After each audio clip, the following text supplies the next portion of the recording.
Should Supercell buff the Archers or the Dart Goblin? Find out which one is the better choice in today's episode.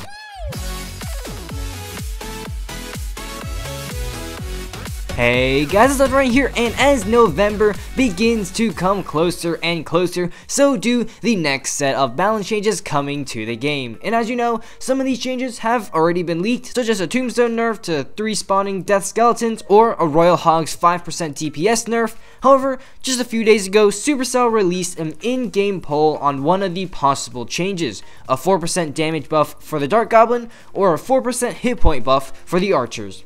So far, it looks like the Dart Goblin is going to win, but still, let's go ahead and take a deeper dive into the implications of each balance and give my own opinion on which choice I think is better. Now, just a disclaimer, this is my own opinion. If you disagree, feel free to have a discussion down in the comments below. And lastly, go ahead and go check out my Twitter. I'm actually pretty active on there now, so go ahead and give me a follow. Anyways, with that out of the way, let's get right into the video. Dart Goblin. The Dart Goblin has a proposed 4% damage per second buff.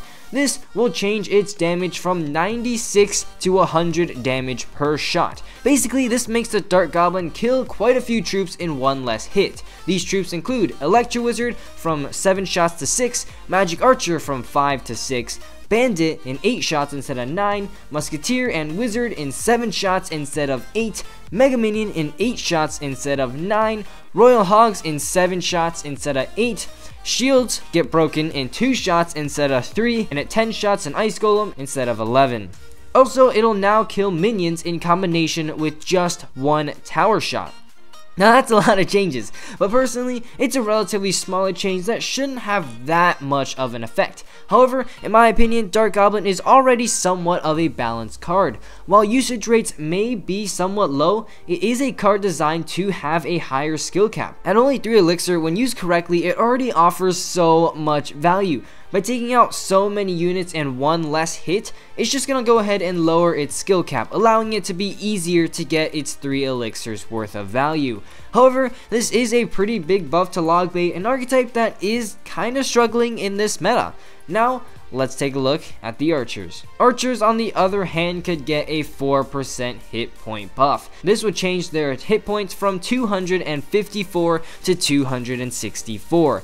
Now this could have drastic implications between so many interactions. Let's take a look at some of the most important.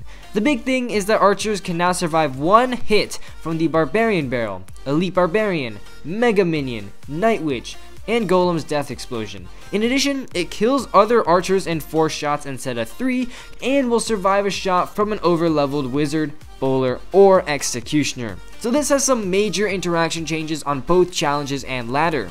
In my opinion, the most prominent change is that it'll survive a hit from the Mega Minion, and it'll also survive a Barbarian Barrel. Those 2 cards are super popular at the moment, and this interaction will definitely make the Archers a bit more effective as a counter to so many different meta cards. Now of course, the big thing about this Archer buff is a buff to Siege, which, let's be honest, is doing even worse in this meta than Bait. With a sizable buff to one of the best Expo support cards, it could be a great way to start bringing back this archetype without it being so dominant.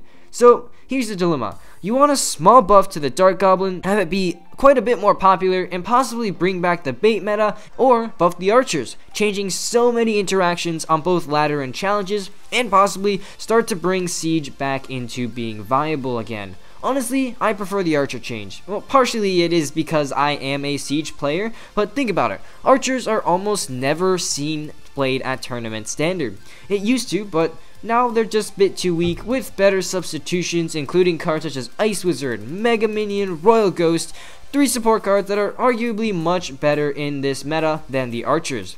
Dart Goblin actually has some place in decks on both ladder and challenges, and it's just an all-around more balanced card in my opinion. Now, that's what I think. Feel free to disagree down in the comments below. Looking forward to seeing your take on the subject. But unfortunately, guys, that's all I've got time for today. If you enjoyed, please leave a like down below, as well as a subscription to my channel. And as always, this is Legendary, and I'm signing off. See you guys next time.